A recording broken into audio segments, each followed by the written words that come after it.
Magandang araw po mga bata. Ako po si Daryl Angelo de Alcantara. So ngayong araw po na to, papag-aralan po natin ang mga alpabetong Pilipino at mga tunog nila. A,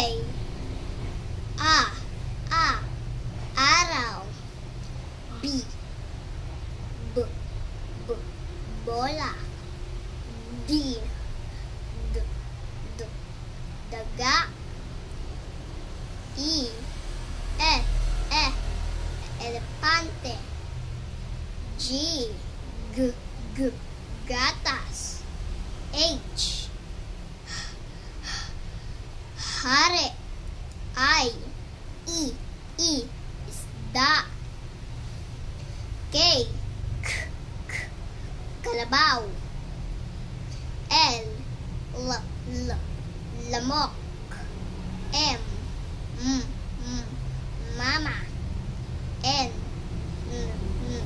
nanay. And G,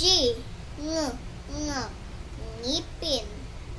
O, orasan.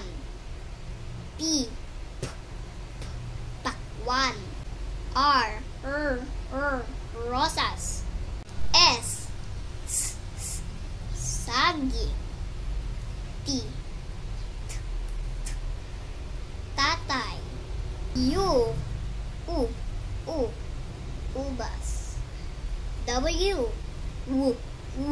watawat. Y, yoyo.